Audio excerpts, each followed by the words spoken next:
The ultrasound showed a perfect baby boy, but the text message my husband left open exposed a secret that proved I wasn't carrying his child, and that he was about to pay for the lie with his life. The ultrasound technician's voice was a gentle hum against the sterile silence of the room. "And there he is," she murmured, pointing to a flickering, grainy shape on the screen. My husband, Mark, squeezed my hand so tightly I thought my knuckles might crack. It was a boy, our first. Everything felt perfect, suspended in that bubble of impending parenthood. We'd picked out names, Leo, perhaps, and had already argued good-naturedly about whose side of the family he'd resemble more. I was 7 months pregnant, my belly round and taut, a physical testament to the future we were building. That evening, I found the text message. It wasn't hidden well, just left open on his iPad while he showered. A picture, intimate and clearly recent, of Mark laughing, his arm around a woman with vibrant red hair, captioned simply, "Counting down the days." My world didn't shatter immediately. It just paused, the sound draining out, leaving a high-pitched ringing in my ears, where the sound of the tiny, beating heart on the ultrasound used to be. I stared at the image, then at the reflection of my heavily pregnant self in the dark screen of the tablet. Who was she? And when, in these 9 months of planning nursery colors and picking out tiny socks, had he stopped planning them with me? The confrontation, when it finally came, was anticlimactic, which somehow made it worse. Mark didn't deny it. He didn't even look particularly guilty, just exhausted, like someone who'd been caught skipping a tedious mandatory meeting. "It just happened, Sarah," he'd said, running a hand through his already messy hair. "It wasn't supposed to. She's an easy conversation, you know, and you—" He trailed off, looking pointedly at my stomach. I could feel the baby kick then, a strong little jab against my ribs, as if registering the tension in the air. "And I what, Mark? I'm too busy making our child?" The words tasted like ash. He confessed to knowing the woman, Chloe, for 6 months. 2 months before we even confirmed the pregnancy. He confessed to meeting her for lunch, then dinner, then things escalating while I was navigating morning sickness and the mounting anxiety of first-time motherhood. The betrayal was absolute, a total erasure of the foundation we'd built over 7 years. I packed his bags that night. I made him leave before the sun rose, his keys clattering onto the hardwood floor with a sound that felt like finality. I remember watching his taillights disappear down the street, tears streaming down my face, the reality crashing in. I was going to be a single mother raising the child he was actively choosing to leave me for. But as I sat there, clutching the remote, turning off the cold glow of the television, I noticed something odd. The text thread on his abandoned iPad had automatically refreshed. The last message from Chloe wasn't a flirty goodnight or a plan for the weekend. It was a single stark line of text sent just 2 hours before I found the picture. The doctor called back. "We need to discuss the results immediately. This changes everything." The next few weeks were a blur of lawyers, cramped living in my sister's spare room, and the constant heavy weight of explaining to everyone why Mark wasn't at my Lamaze classes. I tried to focus solely on Leo, on the overwhelming love that bloomed every time I felt him move. But the lingering question, what results, gnawed at me. Mark had disappeared. He'd cut off contact completely, blocking my number and only communicating through his lawyer regarding the lease termination. I tried calling Chloe's number once, but it went straight to voicemail, a cheerful automated greeting that seemed maliciously upbeat. I even considered tracking Mark down, demanding to know what changed everything about his new life. But pride and the exhaustion of being nearly 8 months pregnant kept me paralyzed. Then, a month before Leo's due date, a registered letter arrived at my sister's house. It wasn't from Mark's lawyer. It was from a reputable fertility clinic on the other side of the state. My hands were shaking so badly I almost ripped the envelope in half. I recognized the return address. It was where Mark and I had gone for initial consultations when we were first trying to conceive years ago, before the initial struggles resolved themselves naturally. Inside was a thick packet of official documents, sealed with the clinic's crest. I scanned the page, my eyes blurring over the jargon until one section, a patient summary, snapped into focus. It detailed a long-term storage agreement for cryopreserved genetic material, dated 3 years prior. Under donor partner information, it listed only one name, Mark H., my last name. But below that, in a completely different, smaller font, there was a notation I didn't understand, a handwritten annotation scribbled in the margin that looked suspiciously like a doctor's initial. Note: Sample B now designated for non-traditional recipient C. Davies. My heart hammered against my ribs. Non-traditional recipient C. Davies? Chloe? Was Mark trying to start a family with Chloe using our frozen embryos, the ones we'd agreed to discard if we conceived naturally? I looked down at my swollen belly, suddenly sick with a new, terrifying realization. If those were Mark's embryos and Chloe was carrying one, who or what was I carrying? The answer arrived 2 days later, not through a confrontation, but through a frantic, whispered phone call in the middle of the night. I was jolted awake by my phone buzzing incessantly. It was my sister's husband, David, his voice strained and tight. "Sarah, listen to me. You need to be quiet. I just got off the phone with my brother, the paralegal who handles Mark's estate paperwork." David paused, taking a ragged breath. "Mark isn't with Chloe. Not anymore. And he definitely wasn't planning to raise a child with her." My blood ran cold.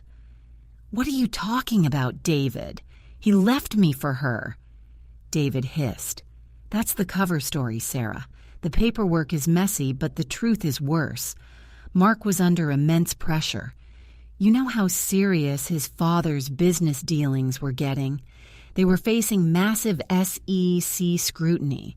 Mark wasn't just having an affair, he was being leveraged." I waited, barely breathing. "Leveraged for what?" David whispered, his voice cracking. "Sarah, Mark didn't choose Chloe because he loved her. He needed her. Chloe Davies. She's the daughter of the lead federal prosecutor assigned to his father's case. It was a desperate, stupid attempt at gaining leverage, at buying silence. The affair was a dead end, a distraction. But then the clinic results came in, the ones you saw, the B sample. Mark found out his fertility was compromised years ago. He was sterile.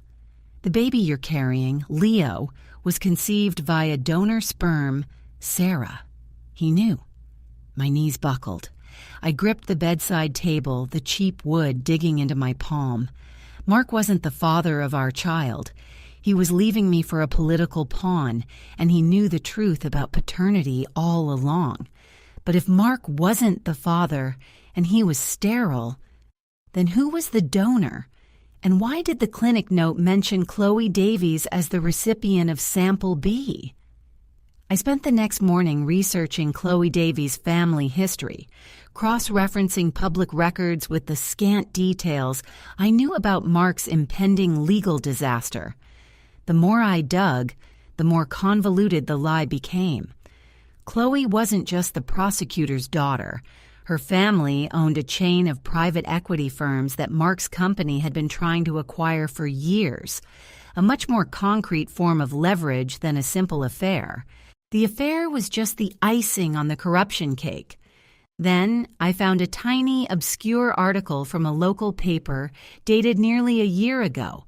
It mentioned a joint research project between the city hospital and a small private research lab. The same lab listed on the back of the clinic's documentation I'd received. The project was focused on experimental prenatal screening techniques, and one of the primary researchers listed was a Dr. Elias Vance. I remembered the name instantly. Dr. Vance was the gentle oncologist who had delivered my initial, devastating diagnosis years ago, the one that led to the whole sterile scare that sent us to the fertility clinic in the first place.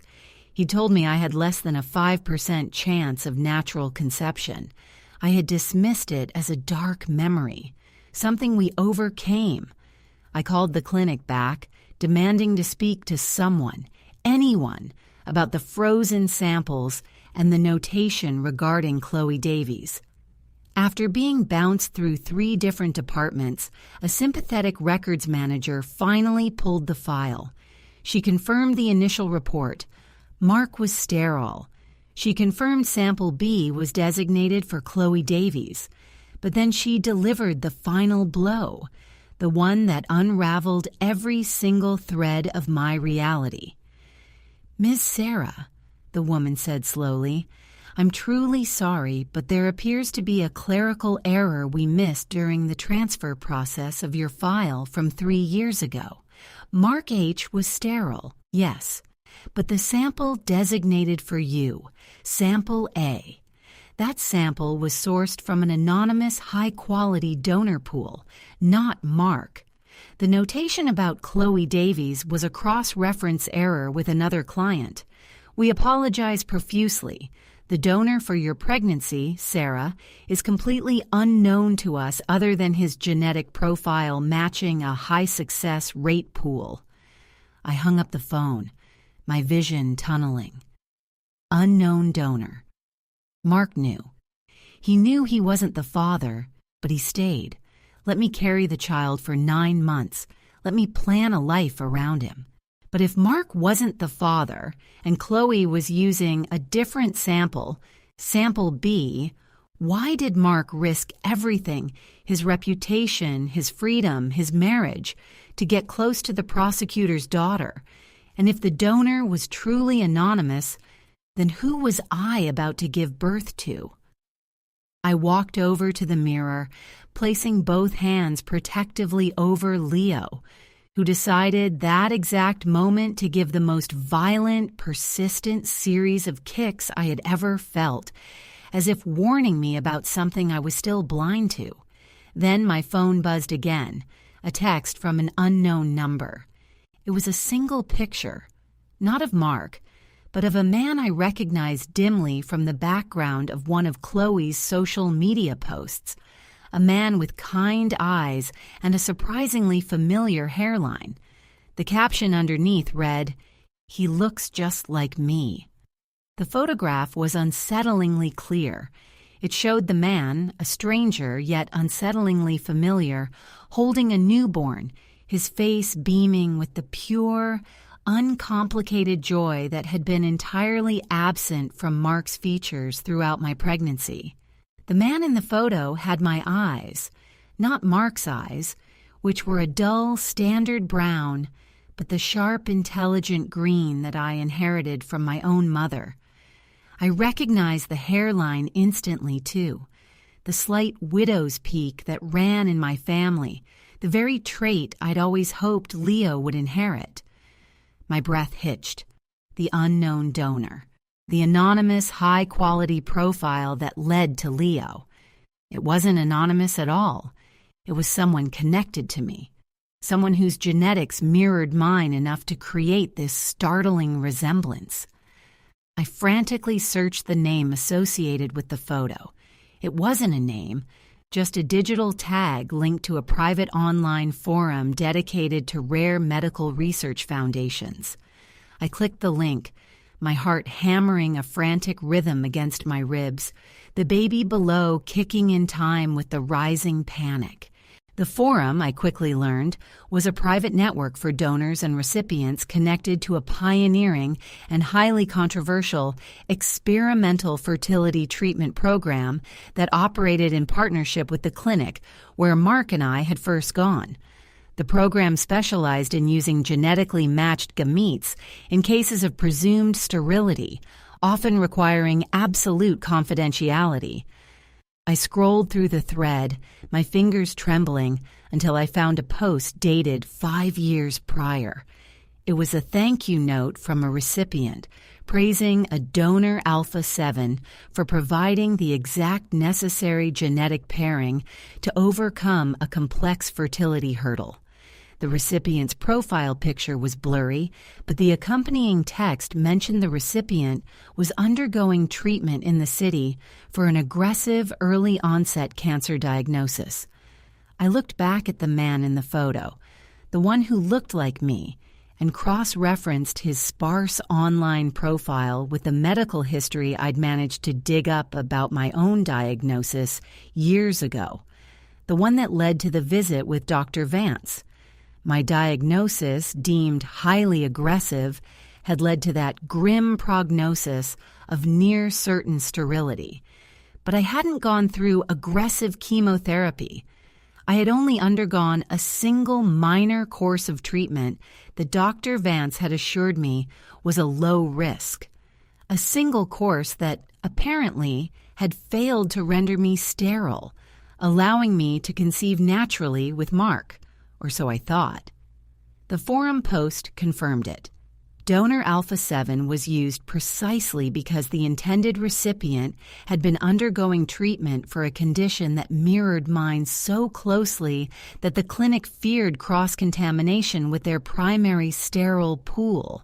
And who was the recipient who had posted the thank you note? A woman named Clara Vance, Dr. Elias Vance's wife.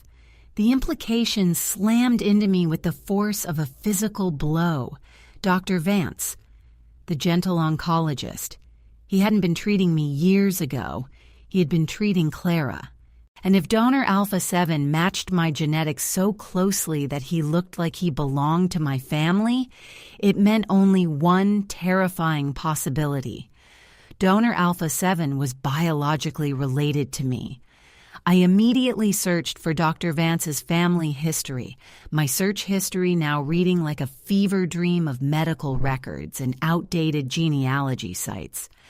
Dr. Vance had one sibling, a younger brother who had died tragically young in a car accident overseas a decade ago. The name of the brother? Julian Vance. I pulled up a picture of Julian from a memorial page. The man in the photograph holding the baby, the one who looked like me, was Julian Vance.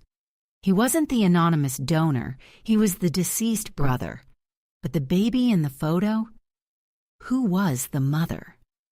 I clicked on a different thread, a ghost thread that kept popping up in the suggested links, labeled Vance Family Inheritance Dispute.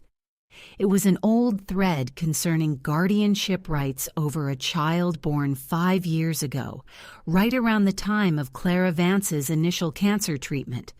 The mother was listed pseudonymously as SL, but the legal documents attached clearly showed that Julian Vance had been listed as the biological father, and the child was the subject of a bitter custody battle involving Clara Vance. It all clicked into a grotesque, horrifying picture. Dr. Vance, Clara's husband, had used his brother Julian's, his dead brother's, sperm to conceive a child with his wife, Clara, while she was undergoing treatment, a child who looked strikingly like me. And then, somewhere along the line, perhaps due to Julian's death, or Clara's illness progression, the connection between Leo's supposed donor and the Vance family must have become entangled with my own records at the clinic. Perhaps the clinic had mistakenly used the same anonymous pool for both me and Clara, or perhaps there was a direct, intentional switch. Mark hadn't been protecting himself from the SEC. He'd been protecting a massive secret about paternity involving the prosecutor's daughter, Chloe, and the Vances. Chloe Davies, the prosecutor's daughter Mark was sleeping with, was the key. I remembered the text from Chloe. "We need to discuss the results immediately. This changes everything." It wasn't about Mark and Chloe conceiving. It was about Leo. I pulled up the old text messages from Chloe again, ignoring the rage, focusing only on the clinical terminology. She hadn't been pregnant. She was involved in the research. I had to know what Chloe was doing with the prosecutor's office and the Vance family. I typed Chloe's full name into a search engine alongside Vance Foundation, and the first result was a recent press release announcing a major philanthropic partnership between the two families. The partnership was focused on funding a specialized pediatric care wing at the city hospital, and who was slated to head the administrative board of that new wing. The text was brief, but it made my stomach drop. Chloe Davies, with her father overseeing the legal framework, and Dr. Elias Vance listed as the chief medical advisor. It meant they were deeply connected, working together to manage something massive. Then, my phone rang again. This time, it was a blocked number. I answered, bracing myself. "Sarah?" It was Mark's lawyer's voice, but strained, panicked. "You need to stop digging into the Vance Foundation records. Immediately. You found the picture of Julian Vance, didn't you?" Before I could even respond, the line went dead, replaced by a new incoming message on my primary phone line, a photograph of Leo, taken earlier that day while he was sleeping in his crib at my sister's house, a tiny, innocent target. The sender ID was simply EV. The photograph of Leo, taken so recently, so intimately, felt like a physical violation. Elias Vance, doctor. Vance, the gentle oncologist, the brother of the man whose DNA seemed to be woven into the fabric of my own son's existence, was watching us. He had access. He had surveillance. And he had just sent a clear, chilling message: "Stop looking, or I will take him." The lawyer's frantic warning and the sudden silence from Mark's side now made terrifying sense. Mark hadn't been protecting himself from the SEC. He had been entangled in something far more dangerous, something involving the intersection of cutting-edge, ethically questionable fertility science and high-level political maneuvering between the Vances and the prosecutor's family. The affair was merely a smokescreen to distract me while he figured out how to manage the truth about Leo's parentage and the looming custody battle over Clara's child. I didn't call the police. Not yet. A blocked number and a photo of a sleeping baby would sound like the ravings of a paranoid, pregnant woman, or rather a very recent new mother since Leo was now 3 weeks old. I held my sleeping son against my chest, the smell of baby powder and warm skin momentarily grounding me, but the intellectual terror was overwhelming. If Julian Vance was the biological father of the child in the photo with Clara, and if Donor Alpha 7, Julian, was genetically linked to me, it suggested a profound, decades-old secret within the Vance family. A secret that Dr. Vance was now desperately trying to contain by controlling the narrative around Leo. I needed confirmation. I needed to understand the nature of the switch. I remembered the one person who might know exactly what went wrong at that clinic, Dr. Vance's former colleague, the technician who had processed my original samples and whose name was listed as the whistleblower in that old, archived guardianship dispute thread, a woman named Maria Sanchez. Finding Maria was harder than finding Chloe Davies' private yacht schedule. She had disappeared from the medical community shortly after that guardianship case went quiet, But I had leverage now, the shared, terrifying secret of paternity. I used the limited information I gleaned from the old forum, a vague reference to a specialized retreat center in upstate New York where Maria had reportedly moved after leaving the city and drove there immediately.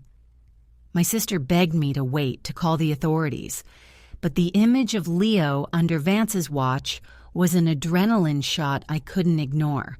The retreat center was isolated, hidden behind high stone walls, looking more like a fortress than a place for healing. I lied my way past the gate, claiming I was a relative searching for Maria. After an hour of tense questioning in a sterile lobby, a small, nervous woman was brought out, Maria Sanchez. Her eyes widened with recognition and then immediately narrowed with fear when she saw me. "You shouldn't be here," she whispered, pulling me into a dusty storage room filled with discarded medical equipment. "He's watching everyone connected to that initial pool. Everyone." I showed her the picture of Julian Vance holding the baby, and then the picture of Leo. "Tell me about the switch, Maria. Julian Vance is Leo's father. Why did Dr. Vance make me believe Mark was the father? Why did he involve Chloe?" Maria wrung her hands, glancing nervously at the locked door. "It wasn't Mark, Sarah, never Mark. Julian was Dr. Vance's twin brother. Yes, twins. They shared a deep genetic profile, but Julian was the fertile one. Julian was the donor Alpha 7. He wanted to help his brother conceive with Clara, knowing Elias was sterile too, but the paperwork got messy. Julian died shortly after that, remember?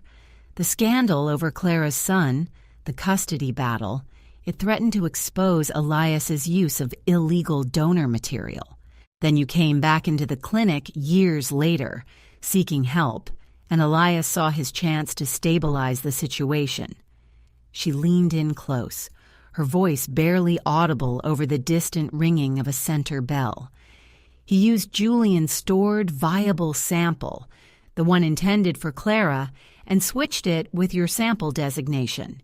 He made sure you conceived with Julian's genetics.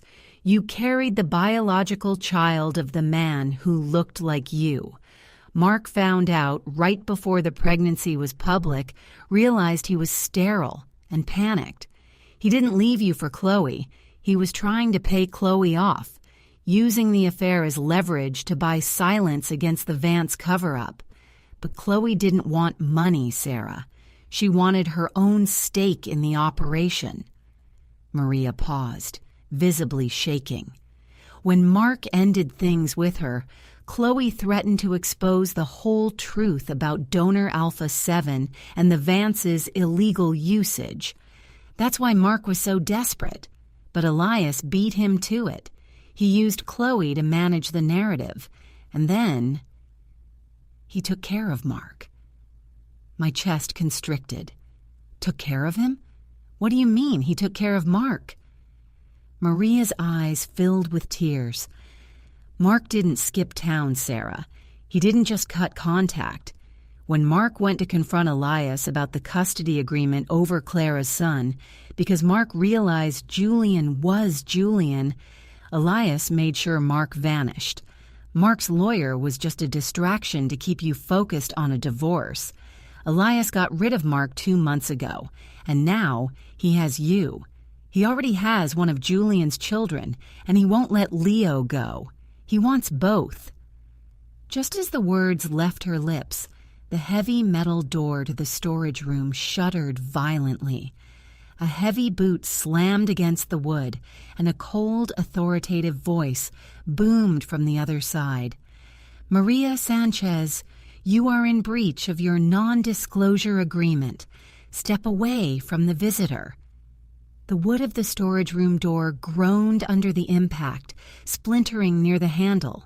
Maria screamed, stumbling backward, knocking over a stack of ancient, dust-covered patient charts. The voice on the other side was not the panicked whisper of Dr. Vance I expected, but someone deeper, colder, layered with practiced authority. "Maria, open this door now or we bring the necessary force. This is private property and you are harboring an unauthorized individual." I pulled Maria behind a precarious tower of empty oxygen tanks, realizing instantly that this wasn't Elias Vance himself, but security. Professional, armed security. Elias was too intelligent to dirty his own hands, especially after making such a calculated move as eliminating Mark. I had walked directly into the Vance family's quarantine zone. "He knows about Julian," I gasped to Maria, clutching the small backpack holding Leo's formula and spare clothes. "He knows I know Julian is Leo's father, and he knows Mark is gone." Maria nodded frantically, wiping sweat from her brow. "Elias wants a clean slate. He's been systematically erasing every loose end connected to the initial donor pool since Mark started getting erratic.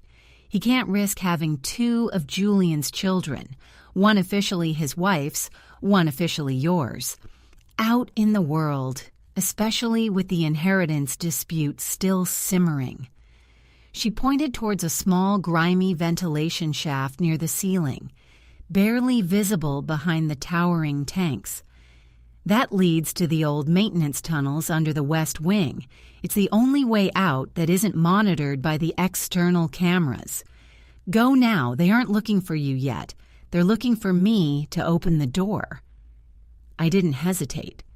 Leo was too young to be held in such a small space, but there was no choice. I tucked him securely into the front carrier, zipping it up high, feeling the familiar weight settle against my chest. I boosted Maria up first, ignoring her weak protests, and she managed to yank open the rusted grate. The smell that wafted down was metallic and damp, the scent of forgotten infrastructure. "Go, Sarah. I'll hold them off for 5 minutes," she urged. I squeezed Leo's carrier one last time, offered Maria a silent, desperate thank you, and scrambled upward into the suffocating darkness. The maintenance tunnel was a nightmare of tight squeezes and buzzing electrical conduits. Every sound echoed unnervingly. My own ragged breathing, the faint whimper from Leo, and most terrifyingly, the distant sounds of shouting from the room Maria was still barricading. I crawled, feeling the cold stone scrape against my exposed skin, driven by the image of Julian Vance's smiling face in the picture, the face Leo would inevitably grow to share. If Elias Vance could erase Mark so completely, what chance did I, a woman with a newborn and no proof beyond Maria's terrified testimony and a few blurry forum screenshots, stand? After what felt like hours, the tunnel opened unexpectedly into a small, concrete utility closet. The door was unlocked, leading into what appeared to be an unused wing of the retreat center. I pushed through, finding myself in a corridor lined with heavy, locked doors, clearly leading to private residences or administrative suites. As I crept down the hall, trying to find an exit leading outside, I heard voices coming from behind the nearest door, the only one that appeared to be unlocked. The voices were low, sharp, and instantly recognizable. Chloe Davies and Dr. Elias Vance. I flattened myself against the wall, easing Leo's carrier against my shoulder. I strained to hear the conversation, realizing I was eavesdropping on the architects of this entire deception. Chloe's voice was tight with anger. "The custody hearing is next week, Elias. You promised me the legal grounds would be ironclad after Mark disappeared. If Sarah surfaces with any evidence linking Julian to the donor pool, Leo becomes a direct threat to my claim over Clara's son. He's too much like Julian." Elias's reply was chillingly calm. "Relax, Chloe. Mark's disappearance was messy, I admit, but the records are gone. Maria Sanchez is being dealt with. Sarah has no proof, only speculation. As for Leo, he is my wife's son by proxy. He is secure. The only loose end is you. You have become too possessive of the leverage, Chloe. You think you control me because you know who Julian was, but I control the narrative, and I control access. There was a sudden, sharp intake of breath from Chloe, followed by a sickening, wet thud. Silence. Then Elias sighed, his voice closer to the door now, as if he were moving toward it. "See, Chloe, I told you, I control everything." I froze, my blood turning to ice. He had just silenced Chloe Davies, the prosecutor's daughter, the other key witness. I looked down at Leo, who had begun to stir, rubbing his tiny fist against the fabric near his face. I had seconds. I found a heavy fire extinguisher on the wall and gripped the handle, ready to swing, just as the doorknob to the apartment began to turn slowly, deliberately, from the inside. The turning doorknob was agonizingly slow, each millimeter of rotation an eternity of potential discovery. I could hear Elias Vance's controlled breathing on the other side, the sound amplified in the sudden, dead silence following Chloe's demise. He wasn't rushing. He was savoring the moment, confident that he had trapped the final loose end, Maria, and that I, Sarah, was just a frightened mouse scurrying in the dark. I hefted the fire extinguisher, the metal cold and heavy in my sweating hands. If he opened that door, I wasn't running again. I was fighting for Leo's life and the memory of the man who unknowingly gave him breath. The door clicked open just an inch. Elias Vance's eye appeared in the gap, piercing, intelligent, and utterly devoid of warmth. He was expecting a terrified, possibly armed Maria Sanchez, or perhaps no one at all. His gaze swept over the empty hallway, his brow furrowing in confusion when he saw only the fire extinguisher, angled defensively towards the door. He started to push the door wider, his body language arrogant, assuming control. "Maria, this childish game ends now. Give me the storage media and I will ensure you receive a generous settlement package." His voice was smooth, practiced, the voice of a man who had successfully convinced medical boards and grieving families for decades. That was the moment I lunged. I didn't swing the extinguisher like a club. I rammed the flat, heavy base directly into the center of his chest, using every ounce of strength born from nearly a year of fear, betrayal, and now pure, maternal instinct. The impact was immense. Elias gasped, his eyes bulging in genuine shock as the air was violently expelled from his lungs. He stumbled backward into the room, dropping the small, encrypted hard drive he must have been carrying, the drive that likely contained every shred of evidence linking him to Mark's disappearance and the illegal manipulation of donor material. I didn't wait to see him fall. I kicked the door shut behind me, spinning the lock into place, the heavy thunk echoing like a victory bell. I stepped into the lavish, modern apartment, Leo stirring in his carrier, momentarily startled by the noise but settling quickly as I began to move with desperate speed. Elias was scrambling to regain his footing, clutching his ribs, staring at me with a new, predatory focus. "You fool, Sarah. You have no idea what you've done," he spat, recovering faster than I anticipated. I ignored him, my eyes fixed on the hard drive lying near an expensive leather armchair. I snatched it up. This was it. The proof that Mark wasn't a philanderer but a victim. The proof that Julian Vance was Leo's father. The proof that Elias was a murderer and a scientific criminal. Elias made a grab for me, but I darted away, heading toward the massive picture window overlooking the secluded woods surrounding the retreat. I fumbled with the drive, realizing I needed a device to access it. But then I saw it. a secure landline phone on a side table, the kind used for contacting specific emergency services or official lines. A desperate gamble. I punched in the number for the State Medical Board's Integrity Hotline, a number I'd seen listed on the forum, hoping the Vances hadn't managed to compromise every single oversight committee. As the phone began to ring, a steady, insistent tone, Elias tackled me. We hit the plush carpet hard. The hard drive skittered away under the armchair. Leo, finally roused by the chaos, began to cry in earnest, a loud, piercing sound that cut through the tension. Elias pinned my arms, his strength terrifyingly amplified by adrenaline and rage. That drive contains the names of every powerful person who used that pool, Sarah. If you release that, you won't just bring me down. You'll bring down the entire network. You'll be a target for life. But the phone was still ringing.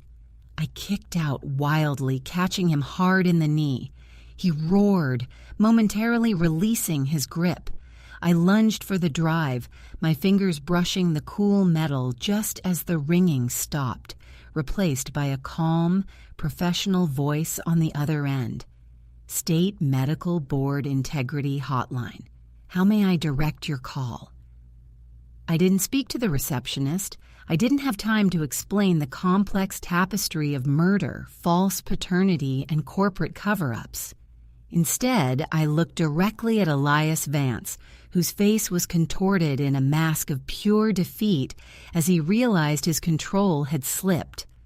I lifted the heavy fire extinguisher again, not to strike him, but to smash the window beside us.